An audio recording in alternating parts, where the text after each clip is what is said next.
Elle n'est née ni dans la victoire, ni dans l'enthousiasme populaire. En 1870, la République française apparaît presque par accident, au milieu de la défaite, du doute et des divisions profondes. Et pourtant, contre toute attente, ce régime fragile va devenir le plus durable de l'histoire politique française. Comment une république sans chef, sans consensus clair, a-t-elle réussi à s'enraciner durablement dans la société? Cette vidéo raconte non pas une chronologie d'événements, mais la lente construction des valeurs, des institutions et des habitudes qui ont façonné la France moderne. La Troisième République française naît dans un climat d'incertitude profonde. En 1870, la défaite face à la Prusse provoque l'effondrement du Second Empire et laisse la France humiliée, amputée d'une partie de son territoire et profondément divisée. Le régime républicain qui s'installe alors n'est ni le fruit d'un consensus clair, ni l'aboutissement d'un projet politique unanimement partagé. Il apparaît d'abord comme une solution provisoire, adoptée faute d'alternative immédiate, dans un pays encore largement partagé entre aspirations monarchistes, bonapartistes et républicaines. Sur le plan politique, la République se construit sans figure tutélaire incontestée. Contrairement au régime précédent, elle ne repose ni sur un souverain, ni sur un chef charismatique capable d'incarner à lui seul l'autorité de l'État. Le pouvoir est fragmenté, dominé par un parlement fort et des gouvernements instables, reflet d'une vie politique traversée de tensions permanentes. Cette fragilité institutionnelle nourrit dès l'origine le doute quant à la capacité du régime à durer. La société française de la fin du XIXe siècle est elle aussi marquée par de profondes fractures. Les blessures de la guerre, la mémoire encore vive des révolutions du siècle, les oppositions entre ville et campagne, entre classes populaires et élites politiques, alimentent un climat de méfiance à l'égard du pouvoir central. À cela s'ajoute une transformation rapide du pays, sous l'effet de l'industrialisation, de l'urbanisation et de l'élargissement progressif de la participation politique. C'est pourtant dans ce contexte instable que la Troisième République va progressivement s'enraciner. Loin de se limiter à une simple forme de gouvernement, elle va chercher à s'imposer comme un cadre durable d'organisation de la société, fondé sur des principes, des institutions et des valeurs destinées à structurer la vie collective sur le long terme. Comprendre comment un régime né de la crise a pu devenir le plus durable de l'histoire politique française moderne constitue le fil conducteur de cette analyse. Si la Troisième République s'impose après 1870, ce n'est pas parce qu'elle répond à une adhésion massive et immédiate de la société française. Elle naît au contraire d'un ensemble de blocages hérités des régimes précédents, qui rendent toute autre solution politique difficilement applicable. La République apparaît ainsi moins comme un choix enthousiaste que comme le résultat d'un équilibre contraint entre forces antagonistes. Sur le plan institutionnel, la France sort d'un long cycle d'instabilité. Monarchie constitutionnelle, empires autoritaires et républiques éphémères se sont succédés au cours du XIXe siècle sans parvenir à installer durablement un consensus politique. Chaque régime a laissé derrière lui des oppositions structurées, prêtes à contester toute nouvelle forme de pouvoir. En 1870, aucune famille politique ne dispose d'une légitimité suffisante pour s'imposer seule. Les monarchistes sont divisés entre plusieurs prétendants, les bonapartistes affaiblis par la défaite, et les républicains encore perçus par une partie du pays comme porteurs de désordre. Cette fragmentation se reflète dans la structure même du pouvoir. La Troisième République repose sur un parlement central, censé incarner la souveraineté nationale, mais composé d'élus aux orientations idéologiques très contrastées. Le régime privilégie la délibération et le compromis, au prix d'une grande instabilité gouvernementale. Les majorités sont fragiles, les gouvernements éphémères, et l'exécutif peine à affirmer son autorité. Cette faiblesse, souvent dénoncée par ses adversaires, constitue pourtant l'un des traits structurants du système républicain. Les tensions sont également sociales. La France connaît à cette époque des mutations profondes. L'industrialisation transforme les rapports de travail, accentue les inégalités et fait émerger de nouvelles revendications sociales. Le monde rural, encore majoritaire, se méfie d'un pouvoir central associé aux élites urbaines, tandis que les classes populaires des villes réclament davantage de reconnaissance politique et sociale. La République doit composer avec ses attentes contradictoires, sans disposer d'outils immédiats pour y répondre pleinement. À ces clivages s'ajoute une fracture idéologique durable entre tradition et modernité. La place de la religion, le rôle de l'État, la définition même de la nation française font l'objet de débats constants. La République ne s'impose donc pas dans un espace pacifié, mais dans un champ de tension permanente, où chaque avancée est contestée et chaque compromis fragilisé. Ces causes profondes expliquent pourquoi la Troisième République apparaît, dans ses premières années, comme un régime vulnérable. Elles permettent aussi de comprendre que sa longévité ne pourra pas reposer sur la seule stabilité politique, mais sur d'autres leviers, plus profonds et plus durables, que l'histoire va progressivement mettre en lumière. La Troisième République ne s'impose pas par une transition progressive et maîtrisée, mais par une succession de ruptures brutales qui marquent durablement la mémoire politique française. Le déclenchement du nouveau régime est indissociable de la défaite militaire de 1870 et de l'effondrement soudain du pouvoir impérial. En quelques semaines, un système politique entier disparaît, laissant place à une république proclamée dans l'urgence, sans cadre institutionnel stabilisé ni projet clairement défini. Cette naissance chaotique constitue une première rupture majeure. La République n'est pas issue d'un choix populaire explicite, mais d'un vide du pouvoir. Dans l'immédiat après-guerre, l'objectif prioritaire des dirigeants est moins de fonder un régime durable que de rétablir l'ordre, négocier la paix et éviter l'éclatement du pays. Cette situation confère à la République un caractère transitoire, que beaucoup imaginent provisoire. La crise s'aggrave rapidement avec l'épisode de la Commune de Paris en 1871. Cet événement agit comme un révélateur des fractures profondes de la société française.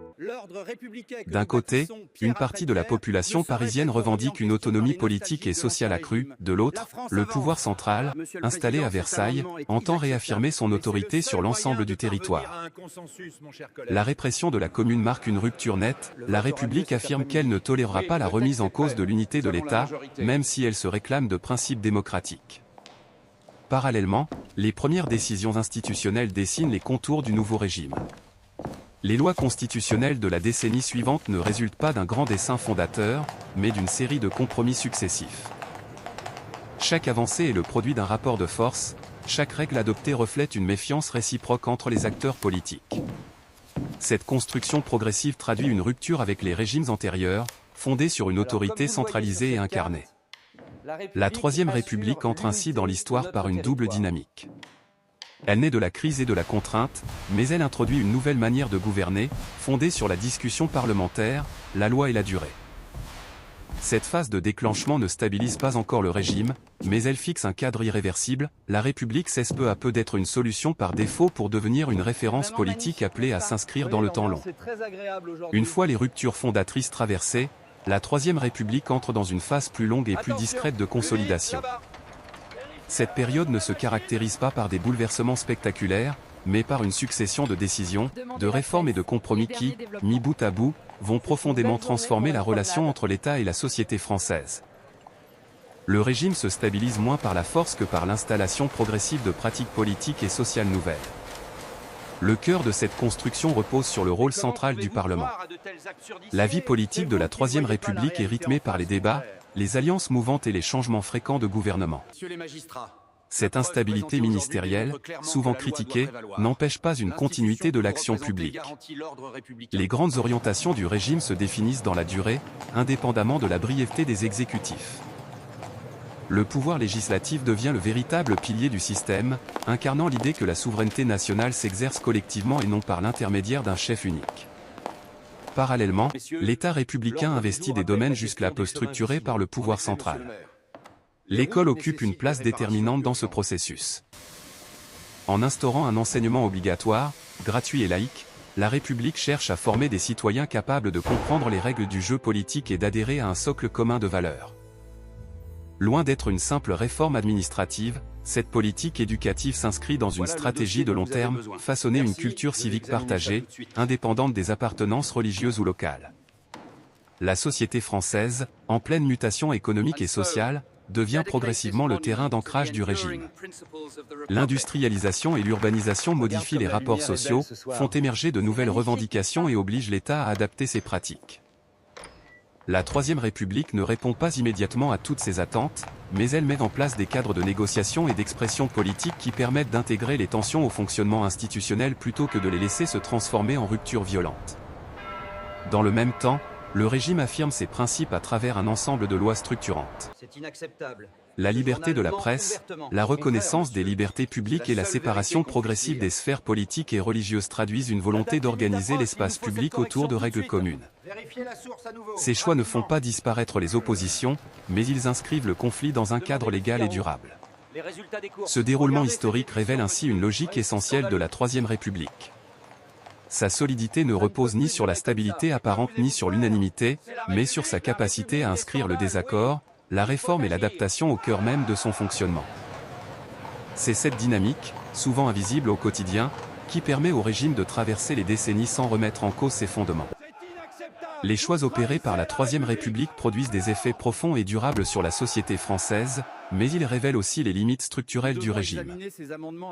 En s'installant dans la durée, la République transforme les pratiques politiques et les attentes sociales, tout en exposant ses fragilités internes. Loin d'être un modèle sans faille, elle devient un espace de confrontation permanente entre principes proclamés et réalités sociales. Sur le plan politique, l'enracinement du régime favorise une participation plus large à la vie publique. La liberté de la presse, l'élargissement du débat parlementaire et la reconnaissance des libertés fondamentales contribuent à structurer une opinion publique active et critique. Cette ouverture a cependant un coût. Les polémiques, les campagnes de presse virulentes et les affrontements idéologiques fragilisent régulièrement l'autorité de l'État. La République accepte le conflit comme une donnée normale de son fonctionnement, mais elle peine parfois à en maîtriser les excès. Les grandes crises de la période mettent en lumière ces tensions. L'affaire Dreyfus, en particulier, révèle à quel point les valeurs républicaines peuvent être mises à l'épreuve. L'égalité devant la loi, la justice et la raison d'État entrent en contradiction, divisant profondément la société française. Cette crise ne se limite pas à un scandale judiciaire, elle agit comme un révélateur des fractures politiques, sociales et culturelles du pays. La République en sort affaiblie à court terme, mais contrainte de réaffirmer ses principes fondamentaux pour survivre. Les limites du régime apparaissent également dans sa gestion des questions sociales. Malgré les progrès réalisés, les inégalités persistent et les tensions liées au monde du travail s'intensifient avec l'industrialisation. Les revendications ouvrières, les grèves et les mouvements sociaux témoignent d'un décalage entre les idéaux proclamés et les conditions de vie d'une partie de la population. La Troisième République offre des cadres d'expression et de négociation, mais elle tarde souvent à apporter des réponses concrètes et durables. Enfin, l'instabilité gouvernementale demeure un facteur de fragilité. Les changements fréquents de ministères nourrissent un sentiment de lassitude et alimentent les critiques contre un régime jugé inefficace ou trop lent à décider. Ces faiblesses structurelles ne provoquent pas l'effondrement immédiat de la République, mais elles constituent des zones de vulnérabilité récurrentes. Ainsi, les conséquences de l'action républicaine sont ambivalentes. La Troisième République consolide des libertés essentielles et installe un cadre politique durable, tout en laissant subsister des crises et des déséquilibres qui rappellent que son histoire est celle d'un compromis permanent, toujours remis en question. La Troisième République occupe une place singulière dans l'histoire de la France.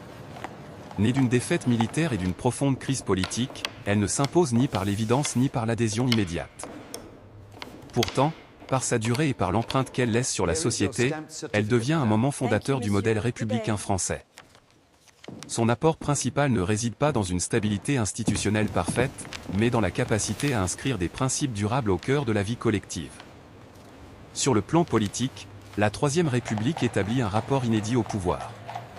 Elle consacre la primauté du Parlement, la centralité de la loi et la légitimité du débat public comme modes normaux de gouvernement. Même si cette organisation engendre des lenteurs et des blocages, elle ancre l'idée que l'autorité ne procède plus d'un homme ou d'une dynastie, mais d'un cadre institutionnel partagé. Cette conception marque durablement la culture politique française. Son héritage est tout aussi profond sur le plan social et culturel. L'école républicaine, laïque et obligatoire, façonne des générations de citoyens en diffusant un socle commun de références, de valeurs et de pratiques civiques. La séparation progressive des sphères religieuses et politiques redéfinit l'espace public et contribue à structurer une conception particulière de la liberté et de la neutralité de l'État. Ces choix, souvent contestés à l'époque, deviennent progressivement des évidences institutionnelles. La Troisième République laisse cependant un héritage complexe. Les tensions qu'elle n'a pas su résoudre, notamment sur le plan social et économique, continuent d'alimenter des débats qui traversent encore la société française. Les crises qu'elle a affrontées montrent que les valeurs républicaines ne sont jamais acquises définitivement, mais doivent être sans cesse réaffirmées et adaptées aux évolutions du pays. Inscrite dans le temps long de l'histoire nationale, la Troisième République apparaît ainsi comme une matrice. Elle ne fournit pas un modèle figé, mais un cadre de référence à partir duquel la France contemporaine pense ses institutions, ses conflits et ses idéaux. Comprendre cette période, c'est saisir l'origine de nombreuses tensions actuelles, mais aussi la logique profonde d'un régime qui a fait de la durée, du débat et de l'éducation les piliers de sa légitimité.